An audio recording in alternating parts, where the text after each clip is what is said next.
പ്രിയപ്പെട്ടവരെ, നമുക്കിനി വീണ്ടും തിരിച്ചു പോകണം AMMയുടെ വാർത്തയിലേക്ക്. വീണ്ടും വന്നോ എന്നായിരിക്കും പ്രേക്ഷകർ പറയുന്നത്. അങ്ങനല്ല, മറ്റൊരു പ്രധാനപ്പെട്ട കാര്യം പറയാനാണ്. നിങ്ങൾ ഉദ്ദേശിച്ചതല്ല. AMMI പ്രസിഡന്റ് സ്ഥാനത്തേക്ക് സ്ത്രീ വരണമെന്ന് നടി രഞ്ജിനി പറഞ്ഞു. പുരുഷൻ തന്നെയാകണം ഭാരവാഹി എന്ന് എന്തിനാണ് ഇത്ര നിർബന്ധം? അന്വേഷണത്തിലൂടെ എല്ലാം പുറത്തു വരണം. കുറ്റം ചെയ്തവരെ ശിക്ഷിക്കണം. ഇനി കോൺക്ലേവ് നടത്തേണ്ട എന്നും ഹേമ കമ്മിറ്റിയുടെ ശുപാർശകൾ ഉടൻ നടപ്പാക്കണമെന്നും രഞ്ജിനി റിപ്പോർട്ടറിനോട് പറഞ്ഞു. കേട്ടുവരാം. ചിത്രത്തിലെ നായികയും മലയാളികൾക്ക് ഏറെ സുപരിചിതയുമായ നടി രഞ്ജിനിയാണ് നമ്മോടൊപ്പം ഇപ്പോൾ ചേരുന്നത്. സമീപകാലത്തുണ്ടായ വിവിധ വിഷയങ്ങൾ ചർച്ച ചെയ്യുന്നതിനാണ് രഞ്ജിനി നമ്മോടൊപ്പം ചേരുന്നത്. AMMയിലെ മുഴുവൻ ഭാരവാഹികളും രാജിവെച്ചു. ഇനി ആരാണ് ഭാരവാഹികളാവേണ്ടത്? ഇങ്ങനെ ഒരു സ്ഥിതി കാണുമ്പോൾ വളരെ സങ്കടമാണ്. മലയാളി ഫിലിം ഇൻഡസ്ട്രിക്ക് ഇത്ര നാൾ നമുക്ക് ഒരുപാട് ഹിറ്റ്സും ഫേമസ് ആക്കിയ ഒരു ഇൻഡസ്ട്രിയാണ് ബെസ്റ്റ് ഡയറക്ടർ, ബെസ്റ്റ് ഫിലിം. ഇങ്ങനെ വരുമ്പോൾ എനിക്ക് വളരെ സങ്കടമാണ്. എന്നാലും AMMA എല്ലാം ഡിസോൾവ് ആയിപ്പോയല്ലോ. ഇനി ആരെങ്കിലും പുതിയ ടീം വന്നാൽ കൂടുതൽ ലേഡീസാണ് വരേണ്ടത്. എനിക്ക് ഒരുപാട് ഇഷ്ടം ലൈക്ക് ശ്വേതാ മേനൻ പോലെ സ്ട്രോങ് ആയിട്ട് ഒരു ലേഡി പ്രസിഡൻ്റ് ആവണം. എന്ത് കാരണം കൊണ്ട് എപ്പോഴും മെൻ തന്നെ പ്രസിഡൻഷിപ്പിൽ ഇരിക്കുന്നത്? ലേഡി ആവാൻ പാടില്ലേ? അത് കാരണം കൊണ്ട് എൻ്റെ definitely I am vouching for Shweta Menon and people like her. അങ്ങനെ ഒരുപാട് ലേഡീസ് ഉണ്ട്. അവരെല്ലാം പ്രസിഡൻറ്റും വൈസ് പ്രസിഡൻറ്റും ആവണം. It's about time. എല്ലാം ചേഞ്ച് ആവണം. ഇപ്പോൾ ഈ പറയുന്ന രീതിയിൽ രഞ്ജിത്ത്, സിദ്ദിഖ്, ജയസൂര്യ, മണിയമ്പിള്ള രാജു തുടങ്ങിയ പ്രധാനപ്പെട്ട ആളുകളാണ് ബലാത്സംഗ കേസുകളിൽ പ്രതികളാവുന്ന, റേപ്പ് കേസുകളിൽ. എന്താ താങ്കൾക്ക്? അതിനെക്കുറിച്ച് ഞാൻ ഒന്നും പറയാനില്ല. കാരണം ഇപ്പോൾ കേസുണ്ടല്ലോ.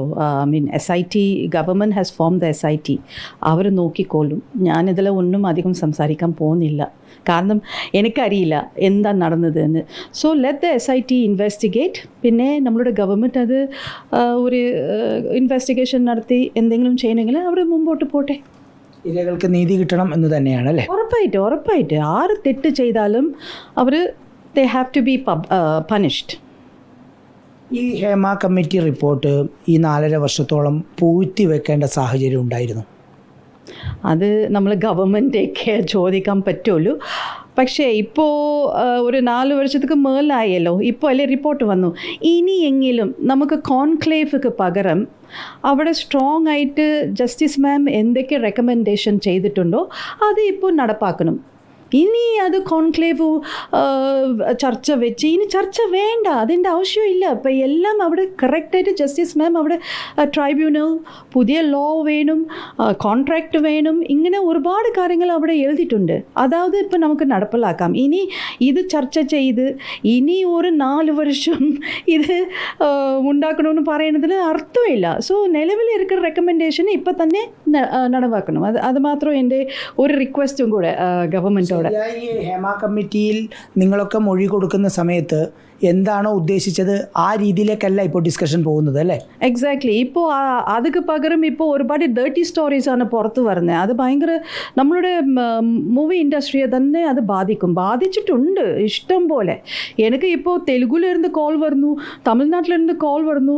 എന്താ നിങ്ങളുടെ രജനിയുടെ എന്താ മലയാളത്തിൽ ഇങ്ങനെയാണോ എല്ലാ സ്ഥലത്തിലും ഉണ്ട് കേട്ടോ. ബോളിവുഡ് എടുത്തോ, അത് ഓപ്പൺ ആയിട്ടാണ് ഇരിക്കുന്നത്. സ്റ്റാർ ഡസ്റ്റ് അന്ന് മാഗസിൻ, ഇപ്പോൾ മാഗസിൻ ഉണ്ടോ എനിക്ക് അറിഞ്ഞൂടാ. അന്നത്തെ ഗോസിപ്പ് മാഗസിൻ ആയിരുന്നു. ഇങ്ങനത്തെ living together with who ever the artist, അങ്ങനത്തെ അവർ അപ്പോഴേ എഴുതിക്കൊണ്ടിരുന്ന ഒരു മാഗസിനാണ് സ്റ്റാർ ഡസ്റ്റ് എല്ലാം. അങ്ങനെ ഇരിക്കുമ്പോൾ ഇതെല്ലാം എവറിബഡി ന്യൂസ്. ഇത് മലയാളം ഇൻഡസ്ട്രി മാത്രമല്ല, പാൻ ഇന്ത്യ ഇൻഡസ്ട്രിക്ക് ഇത് ഉണ്ട്. പക്ഷേ നമ്മൾ കേരളത്തിൽ നമ്മളുടെ ഗവൺമെൻറ് ചെയ്ത ഒരു നല്ല കാര്യമാണ് ഇത്, ഈ ജസ്റ്റിസ് ഹേമ കമ്മിറ്റി കോൺസ്റ്റിറ്റ്യൂട്ട് ചെയ്തത്. അതൊക്കെ ഞാൻ വലിയ നന്ദി പറയുന്നു. And of course WCC deserve the congratulations in uploading. ഇത് നേരത്തെ നടപ്പാക്കേണ്ടതായിരുന്നു അല്ലേ? ഈ 4.5 വർഷം കാത്തിരിക്കേണ്ട കാര്യം ഉണ്ടായിരുന്നില്ല ഈ നിർദ്ദേശങ്ങൾ നടപ്പിലാക്കാൻ. അത് കറക്റ്റ്. ഇനിയെങ്കിലും നമുക്ക് കോൺക്ലേവ്ക്ക് പകരം ഇപ്പോൾ തന്നെ നമുക്ക് ട്രൈബ്യൂണലും പുതിയ ലോവും കോൺസ്റ്റിറ്റ്യൂട്ട് ചെയ്യണം. അതാണ് ഒരു ഞാൻ ഒരു ചെറിയ അപേക്ഷ ഞാൻ നമ്മളുടെ ഗവൺമെൻറ് മുൻപ്. കോൺക്ലേവ് നടത്തേണ്ട ആവശ്യമില്ല, പെട്ടെന്ന് നടപ്പിലാക്കിയാണ് വേണ്ടത്. അതെ, വേണ്ട കോൺക്ലേവ് വേണ്ട. എന്തിന് കോൺക്ലേവിൽ വന്നിട്ട് എല്ലാവർക്കും ഫുഡ് കൊടുത്ത് അത് ഒരു മീറ്റിംഗ് ആയി പോവല്ലേ? അതാണ് അനാവശ്യമാണ്. ഇനിയെങ്കിലും റെക്കമെൻഡേഷൻ, അവിടെ സ്ട്രോങ് റെക്കമെൻഡേഷൻ. ഇപ്പോൾ സിനിമയിൽ കോൺക്ലേവ് നടത്തിയിട്ട് അവരാണോ ജഡ്ജ്? ഇല്ലല്ലോ, ഫോമർ ജഡ്ജ്. അവർ തന്നെ ഒരുപാട് ലാൻഡ്മാർക്ക് കേസസ് എഴുതിയ ഒരു ജസ്റ്റിസാണ്, ജസ്റ്റിസ് ഹേമ. അവർ അങ്ങനെ സ്ട്രോങ് ആയിട്ട് റെക്കമെൻഡ് ചെയ്യുമ്പോൾ അത് നമുക്ക് കോൺസ്റ്റിറ്റ്യൂട്ട് ചെയ്യണം. വെറുതെ എല്ലാവരെയും കൂട്ടി വെച്ചിട്ട് കോൺക്ലേവ് ചെയ്ത അർത്ഥമില്ല. പ്ലീസ് ഇനിയെങ്കിലും ഇത് ഒന്ന് നടപ്പാക്കണം. അതാണ് ഞങ്ങൾക്ക് വേണ്ടത്. എസ്പെഷ്യലി ഞാൻ അവിടെ one of the first participant പോന്ന ആൾ. അത് കാരണം കൊണ്ട് പ്ലീസ് ഇതാவது ഒന്ന് കോൺസ്റ്റിറ്റ്യൂട്ട് ചെയ്യണേ. ഇത് വ്യക്തമാണ് രഞ്ജിനിയുടെ നിലപാട്. കോൺക്ലേവ് ആവശ്യമില്ല, ഹേമ കമ്മിറ്റിയുടെ ശുപാർശകൾ എത്രയും പെട്ടെന്ന് നടപ്പിലാക്കുക. അതോടൊപ്പം തന്നെ AMMയുടെ നേതൃസ്ഥാനത്തേക്ക് സ്ത്രീകൾ വരണം, പ്രസിഡന്റ് സ്ഥാനത്തേക്ക് തന്നെ സ്ത്രീ വരണം എന്നുള്ളതാണ് രഞ്ജിനി വ്യക്തമാക്കുന്നത്. വീഡിയോ ജേർണലിസ്റ്റ് ബിപിൻ ചെങ്കലിനൊപ്പം reporter TV Prasad, in reporter, Thiruvananthapuram. TV പ്രസാദാണ് നമുക്കൊപ്പം ചേർന്നത്. TV പ്രസാദ് ഇപ്പോൾ രഞ്ജിനിയുമായി സംസാരിച്ചപ്പോൾ പറഞ്ഞ രണ്ട് കാര്യങ്ങൾ വളരെ പ്രസക്തമാണ്. ഒന്ന്, 4.5 വർഷക്കാലം ഈ റിപ്പോർട്ട് വൈകിപ്പിച്ചു, അതിന് മേൽ അടയിരുന്നു. ശരി, അതിനുശേഷം ആ റിപ്പോർട്ട് പുറത്തു വന്നതിന് ശേഷം ഇനി കോൺക്ലേവ് നടത്തി ആ കോൺക്ലേവിൽ നിന്ന് രൂപപ്പെടുന്ന ആശയങ്ങൾ ഉപയോഗിച്ച് ഒരു ചലച്ചിത്ര നയരൂപീകരണം ഉണ്ടാക്കുക എന്നതാണ് സർക്കാർ ഉദ്ദേശമിടുന്നത്. പക്ഷേ രഞ്ജിനി ചോദിക്കുന്ന ചോദ്യമുണ്ട്, ഈ ഹേമ കമ്മിറ്റി റിപ്പോർട്ടിൽ പറഞ്ഞിരിക്കുന്ന നിർദ്ദേശങ്ങളില്ലേ, അതെത്ര നടപ്പാക്കാൻ പറ്റും സർക്കാരിന്? ട്രിബ്യൂണൽ രൂപീകരിക്കണ്ടേ? വേണം. തൊഴിലിടങ്ങളിൽ ശുചിമുറികൾ അടക്കമുള്ളവ വേണം. ഇതുമായി ബന്ധപ്പെട്ടുകൊണ്ടുള്ള ലൈംഗിക ചൂഷണം തടയണ്ടേ? വേണം. ജഡ്ജിയുടെ അധികാരമുള്ളൊരു ട്രിബ്യൂണൽ തന്നെ ഈ കേസുകൾ കേൾക്കണം. എങ്കിൽ പിന്നെന്താ നടപ്പിലാക്കിയാൽ? ഈ ഒരു ചോദ്യമാണ് മുന്നോട്ട് വെച്ചിരിക്കുന്നത്. ഇത് വളരെ പ്രധാനപ്പെട്ട ചോദ്യമാണ്. ഇനി കോൺക്ലേവ് ഒക്കെ കഴിഞ്ഞ് എപ്പോഴാണ് ഇത് നടപ്പിലാക്കാൻ പോവുക? Justice delayed is justice denied. വൈകുന്ന നീതി എന്നുള്ളത് ഇല്ലാത്ത നീതിയാണ് എന്നർത്ഥം. TV പ്രസാദ് നമുക്കൊപ്പം ചേരുന്നുണ്ട്. TV Prasad, very good morning. നമ്മൾ രഞ്ജിനിയോട് സംസാരിച്ചപ്പോൾ രഞ്ജിനി പറഞ്ഞത് ഈ സ്പിരിറ്റിലാണെന്നാണ് ഞാൻ മനസ്സിലാക്കുന്നത്. എന്തായാലും ഇത്രയും വൈകി, ഇനിയൊരു കോൺക്ലേവിലൂടെ വന്ന് ആ കോൺക്ലേവിൽ പങ്കെടുക്കാൻ പോകുന്നവരെക്കുറിച്ച് പല ചർച്ചകൾ നടക്കുന്നുണ്ട്. ഈ വേട്ടക്കാരനും ഇരയും ഒരുമിച്ചിരുന്നാണോ കോൺക്ലേവ് നടപ്പാക്കുന്നത്? എങ്ങനെ മാനിനെ നമുക്ക് മാന്യമായി കൊല്ലാം എന്നുള്ളതിനെക്കുറിച്ച് കടുവയും മാനും കൂടി ഇരുന്ന് ചർച്ച ചെയ്യുന്നത് പോലെ ഇരിക്കുമല്ലോ എന്നുള്ളതാണ് പുറത്തെ ആളുകൾ പറയുന്നത്. പക്ഷേ യഥാർത്ഥത്തിൽ കോൺക്ലേവുകളല്ല ആദ്യം നടപ്പാക്കേണ്ടത് ഈ ഹേമ കമ്മിറ്റി റിപ്പോർട്ടാണ് എന്ന് രഞ്ജിനി പറയുന്നതിൽ വളരെ പ്രാധാന്യമുണ്ടെന്ന് നമ്മൾ മനസ്സിലാക്കുന്നു. മാത്രമല്ല, ഈ ഹേമ കമ്മിറ്റിക്ക് മുമ്പാകെ പോയി മൊഴി കൊടുത്ത ആദ്യത്തെ താരം രഞ്ജിനിയാണ് എന്നുള്ളതുകൊണ്ട് രഞ്ജിനി പറയുന്നതിൽ ന്യായമില്ലേ TV പ്രസാദ്?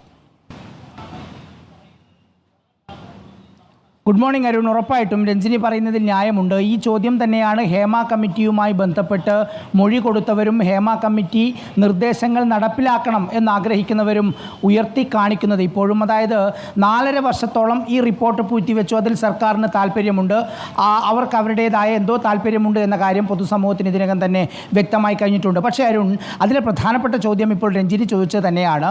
ഇങ്ങനെ ഒരു റിപ്പോർട്ട് ഇത്രയും പ്രധാനപ്പെട്ട കാര്യങ്ങൾ നടപ്പിലാക്കാൻ അവർ നിർദ്ദേശം നൽകുന്ന ആ റിപ്പോർട്ട് എന്തുകൊണ്ട് നടപ്പിലാക്കിയില്ല എന്നുള്ളതാണ് ഏറ്റവും പ്രധാനപ്പെട്ട പ്രശ്നം. ഏറ്റവും ഒടുവിൽ 4.5 വർഷത്തിനിപ്പുറം ആ റിപ്പോർട്ട് പുറത്തു വന്നതിന് ശേഷം ഒരു കോൺക്ലേവ് സംഘടിപ്പിക്കുന്നത് എന്തിനാണ് എന്നുള്ളതാണ് ഏറ്റവും പ്രധാനപ്പെട്ട ചോദ്യമായി അവർ ഉയർത്തുന്നത്. ട്രൈബ്യൂണൽ രൂപീകരിക്കുന്നതും അതുപോലെ കരാറുണ്ടാക്കുന്നതും പുതിയ നിയമ സംവിധാനങ്ങൾ ഉണ്ടാക്കുന്നതും അരുണ് പറഞ്ഞതുപോലെ ടോയ്ലറ്റ് ഉൾപ്പെടെയുള്ള പ്രാഥമിക സൗകര്യങ്ങളിലേക്ക് ഈ സെറ്റുകൾ കൊണ്ടുവരുന്നത് ഉൾപ്പെടെയുള്ള ഒരുപാട് നടപടികൾ ഹേമ കമ്മിറ്റിയുടെ ഭാഗമായിട്ടുണ്ട്. പക്ഷേ ദൗർഭാഗ്യകരമെന്ന് പറയട്ടെ, ഇത്തരം ചർച്ചകൾ ഇപ്പോൾ നടക്കുന്ന സെക്ഷൽ ഹെറാസ്മെൻറ്റുമായി ബന്ധപ്പെട്ട ചർച്ചകൾ മാത്രമാണ് ഇപ്പോൾ സജീവമായി നിൽക്കുന്നത്. അതുകൊണ്ട് തന്നെ അതിൽ ഇക്കാര്യങ്ങളൊക്കെ മുങ്ങിപ്പോവുകയാണ് എന്നുള്ളതാണ് യഥാർത്ഥത്തിൽ രഞ്ജിനി ഉൾപ്പെടെയുള്ളവർ പറയുന്നത്.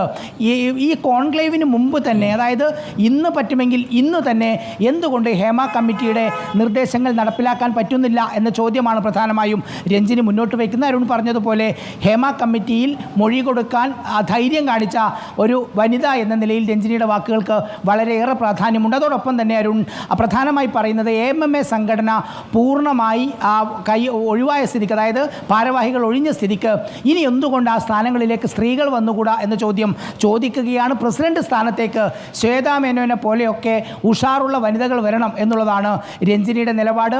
അങ്ങനെ തുടർന്നു പോകുന്നു. മാത്രമല്ല, ഇപ്പോൾ നടക്കുന്ന ഈ ചർച്ച വലിയ ദോഷകരമായി കേരള ഫിലിം ഇൻഡസ്ട്രിയെ ബാധിക്കുന്നുണ്ട്, ബാധിച്ചു തുടങ്ങിയിട്ടുണ്ടെന്ന് പറയുന്നു. വിവിധ സംസ്ഥാനങ്ങളിൽ നിന്ന് വരുന്നുണ്ട്. ഇത് കേരളത്തിൽ മാത്രം സംഭവിക്കുന്നതല്ല, ഇതര സംസ്ഥാനങ്ങളിലും സിനിമാ മേഖലകളിൽ ഇത് സംഭവിക്കുന്നുണ്ടെന്നും രഞ്ജിനി പറയുകയാണ്. അരുൺ.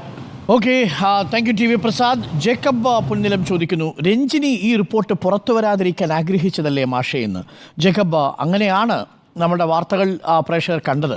പക്ഷേ അതിൽ തന്നെ രഞ്ജിനി നമ്മളുമായി നടത്തിയ അഭിമുഖത്തിൽ തന്നെ പറയുന്നുണ്ട്, ഈ റിപ്പോർട്ട് പുറത്തു വരരുതെന്നല്ല ഞാൻ പറയുന്നത്, പക്ഷേ എന്താണ് ഈ റിപ്പോർട്ടിലുള്ളത് എന്നത് മൊഴി കൊടുത്ത് തനിക്കറിയണം എന്നുള്ളൊരു ആവശ്യമാണ് അവർ മുന്നോട്ട് വെച്ചത്. ഒരിക്കലും റിപ്പോർട്ട് പുറത്തു വരാതിരിക്കാൻ അവർ ആഗ്രഹിച്ചിട്ടില്ല.